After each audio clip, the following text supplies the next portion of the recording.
কুমিল্লা হচ্ছে হাসিনার এবং হাসিনার বাবার দুইজনের দিবা এবং রাত দুইটারই হচ্ছে দুঃস্বপ্ন ছিল হচ্ছে কুমিল্লা।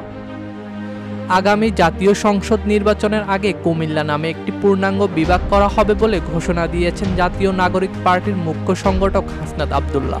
শুক্রবার সন্ধ্যায় কুমিল্লা শিল্পকলা একাডেমির মিলনায়তনে আয়োজিত বৈষম্য বিরোধী ছাত্র আন্দোলনের আহত শহীদ ও বীর সন্তানদের সম্মান জানাতে অনুষ্ঠান সমাবেশে প্রধান অতিথির বক্তব্যে তিনি একথা বলেন। হাসনাত বলেন, আমরা অন্তর্বর্তীকালীন সরকারের প্রতি বিশ্বাস রাখতে চাই, ভরসা রাখতে চাই। আগামী নির্বাচনের পূর্বে কুমিল্লা নামে বিভাগ হবে, আমি আপনাদের সঙ্গে নিয়ে এই বিভাগ করব।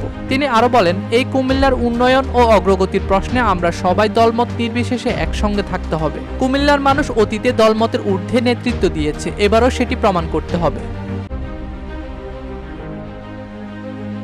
সাবেক প্রধানমন্ত্রী শেখ হাসিনার প্রসঙ্গ টেনে এনসিপি নেতা বলেন, হাসিনা এবং তার বাবা দুজনেরই দিবা এবং রাতের দুঃস্বপ্ন হচ্ছে কুমিল্লা। কোনোভাবে যদি আওয়ামী লীগ ফেরত আসে, এই কুমিল্লাকে আলাদা একটি স্টেট বানিয়ে আমাদেরকে আলাদা করে দিবে।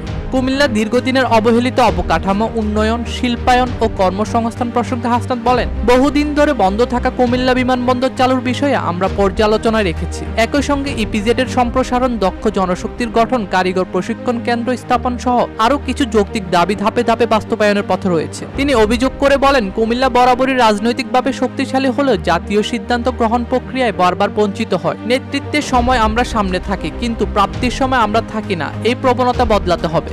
ডেস্ক রিপোর্ট, দৈনিক দেশকাল।